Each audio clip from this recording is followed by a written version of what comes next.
Good morning. Welcome to the Premium Public Video Forecast Discussion. It's Friday. You made it through another crazy week. What can we expect for the weekend? Well, first we have to tackle a few things in the tropics. An interesting little signal showing up in the mild guidance I want to share. And also we'll go over the overall evolution of our weather pattern heading through the weekend and into next week. We're going to have to watch out for a strong cold front. But before we get to that, please like, share, and subscribe. As you have seen, I don't produce the most flashy images to try to scare people, like putting half the country in red and stuff like that. So it actually helps quite a bit if you like, share, and subscribe this channel because it kind of pushes the algorithm along rather than me trying to scare people. Also, if you're interested in getting more detailed information like what we're going to see here every day, and also ask me questions about what to do for parties or travel or anything of that nature, definitely check out the Premium Consulting membership, only $15 a month. So let's dive into the data. And right now, the tropical Atlantic is quiet, very quiet. We do have a tropical wave that has pushed off the African coast. It shows a little bit of development, just a little bit of a twist, but it's also running into a lot of dry air and shear. So it's not expected to develop, at least not over the next 7 days. And the rest of the tropical Atlantic is quiet. We are keeping an eye on a stalled frontal boundary off the southeast coast. Remember, that's going to be a theme for much of this tropical season, watching things trying to form out here to the north of the Bahamas. Because we have a very warm Gulf Stream and you have stationary fronts and you have the Western Atlantic Ridge, it sets up a perfect breeding ground for weak tropical lows. And we've seen 2 of them already, so don't be surprised if we see more moving forward. Now, when I take a look at the model guidance, what stands out to me is that we're starting to get a signal here. And again, we have some time. We have no verification of actually any type of tropical system, but we are starting to see more and more of a signal of development to the north of the Lesser Antilles and Greater Antilles, which are these islands here, okay, and to the east of the Bahamas. And again, you have your stationary front here, just kind of hanging along, a lot of moisture transport, and a lot of moisture focused here along the east coast, shifting anywhere between the coastal waters and the coastal plain, which is why we've been dealing with a rather tropical weather pattern for this summer. But what really, really kind of catches my eye is that you kind of get these little signals here of subtropical lows transitioning into tropical lows and heading towards the United States. And so we see 2 signals towards the end of the forecast period. Again, you don't take this verbatim, okay? I'm not saying like, oh my God, we're going to watch out and major storm on the way. What I'm saying is that the models are starting to pick up on a signal here, and this matches up pretty nicely with the MJO shifting into phase 6 and 7. So while I'm not saying anything is on the horizon immediately, signals are starting to pick up, and as I've been saying for several weeks now is the time to just be prepared. Make sure you got your water, make sure you have your batteries, make sure you have your exit plan, especially if you're on the immediate coast, if you're on Long Island, New Jersey Shore. If you need to evacuate, where do you go? Know that now so you don't panic later. So I'm starting to see this signal here, and as I was warming all the way back in March, anything north of the Bahamas, anything really around the Bahamas, we need to really monitor very carefully because the dominant weather pattern is trough around the Appalachians and our Western Atlantic Ridge, and we're kind of caught in between. So something just to keep in the back of your mind, something to watch out for. Again, we're not really seeing a strong tropical signal in terms of the forcing on the weather pattern. In terms of the stratosphere, well, that is remaining locked in. Again, we have an easterly QBO now. And as I've been showing for the past couple of weeks, this feature here tells me our pattern is locked in. This is our traffic cop in the stratosphere. So the warm anomaly here in the stratosphere sets up cold anomalies in the troposphere. Okay, so it's kind of like a mirror, right? So when you see this, it leads to below normal heights, more storms in this area, and you kind of get a little bit of a trough signal here around the Great Lakes and around the Appalachian Mountains and Tennessee River Valley. And you see the colder anomalies here over the Atlantic supporting our Western Atlantic Ridge. Again, kind of look at it like a flip, right? So we're certainly seeing that signal more, and we're getting more and more of a signal of a possible negative NAO locking in. And again, we're starting to see that in the stratospheric signals, and we're seeing that in the models. So this is the observations, and now we're starting to see it in the models as well. So again, observations lead the way. Models are just interpretations of where we go forward. So you don't use the models as a crystal ball. You use it as kind of like a testing ground of what are the different possibilities, and then you take your experience as a meteorologist to take that a step forward, and then start to weed out what's real and what's not. So let's dive into the observations here. So first, all right, we have the surface map here, and this is a what we call a backdoor cold front. I mean, Jesus, it's literally textbook and organization. And what this basically is signaling is a maritime air mass from the Gulf of Maine driving into our region. So notice the winds are starting to come in from the east. They're going to be light and variable today because the winds are going to be like around 1-2 miles per hour. But as we go on through the evening, those winds are going to start to shift more to the east, with more of an easterly component and increasing to around 5 to 10 miles per hour as we go on through the evening. Not expecting a lot of rain here, but I can't rule out a pesky shower and some drizzle. We have some low clouds. Notice, see the red circles. That means that you have a IFR conditions in your flight category. What that basically means is that it's a low ceiling. So we're dealing with low clouds.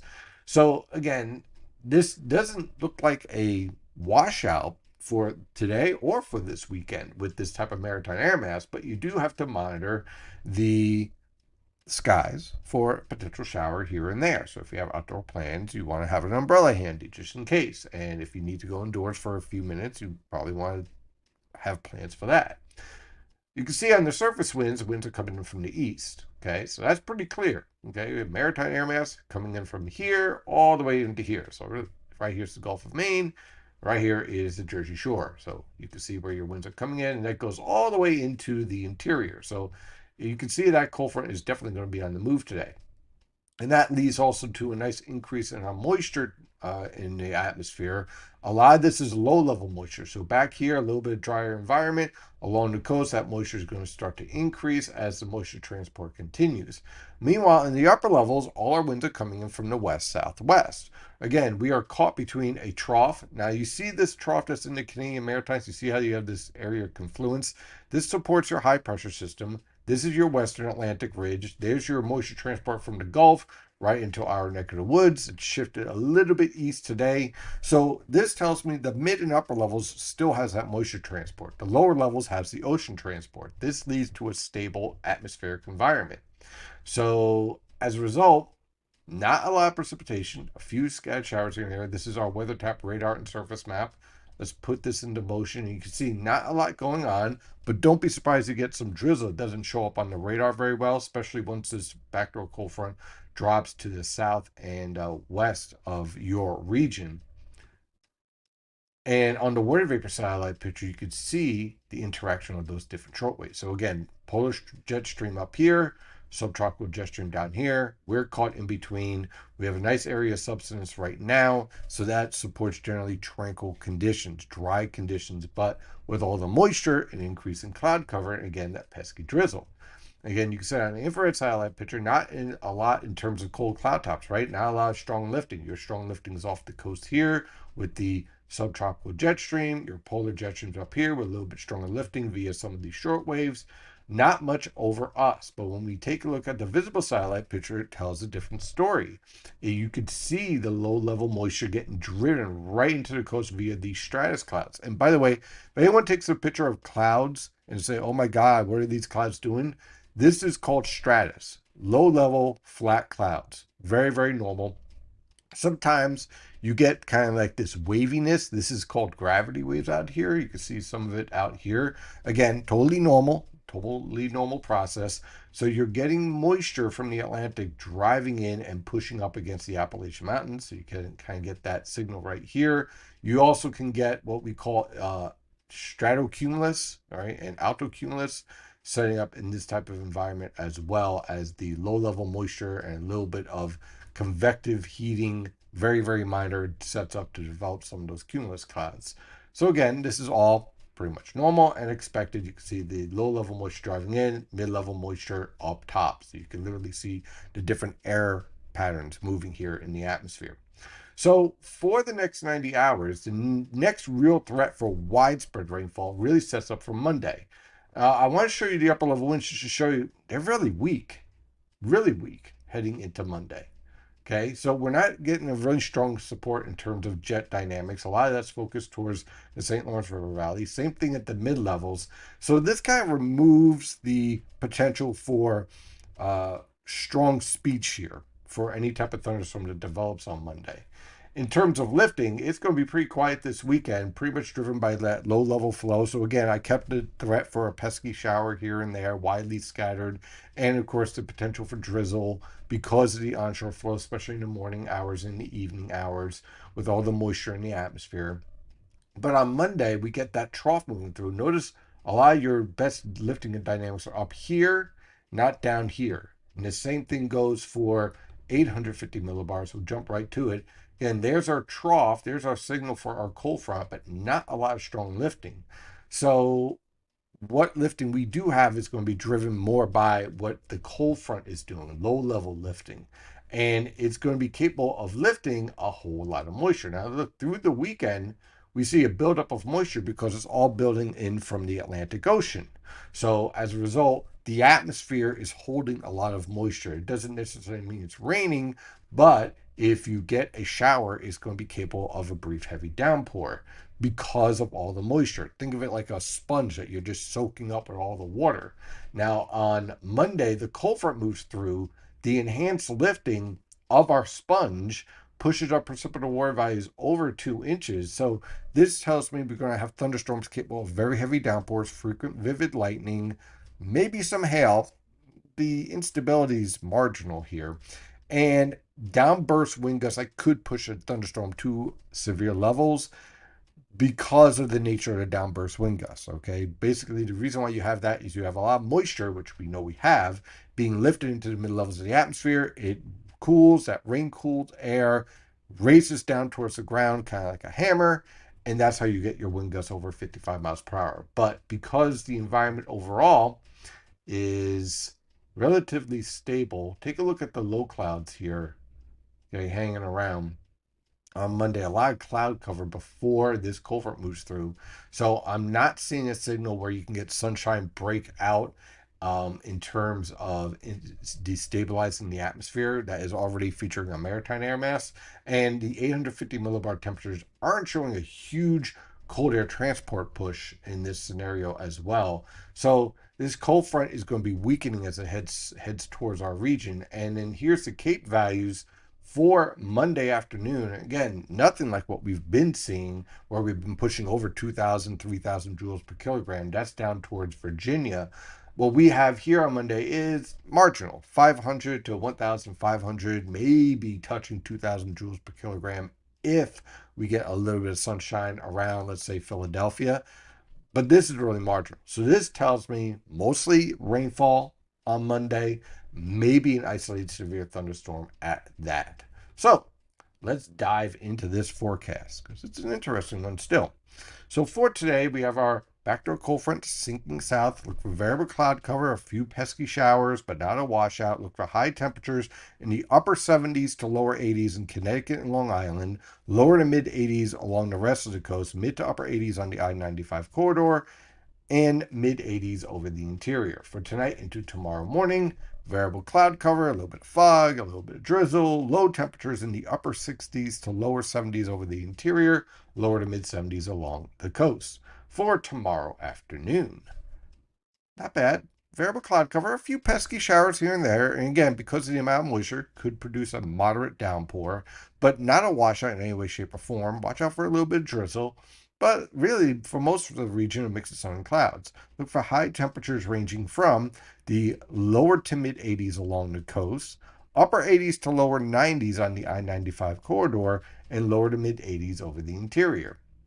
For Sunday, sky cloud cover to broken cloud cover is expected with a few pesky showers, some drizzle. Again, that onshore easterly flow will be in place. Look for low temperatures in the lower to mid 70s throughout the region. High temperatures will range from the upper 70s to lower 80s on Long Island, lower to mid 80s along the immediate coast, upper 80s to lower 90s on the I-95 corridor, and lower to mid 80s over the interior. On Monday, our cold front moves through, and I think this is going to be more of a heavy rainfall threat than a severe threat. But again, we'll keep an eye on it, see what evolves here. We'll have the Monday morning video to get more details on some of the mesoscale factors here, which we'll have much better data on. But I don't see this as a severe threat, more as a heavy rainfall threat. Temperatures on Monday will range from the upper 60s to lower 70s over the northern interior, lower to mid 70s along the coast.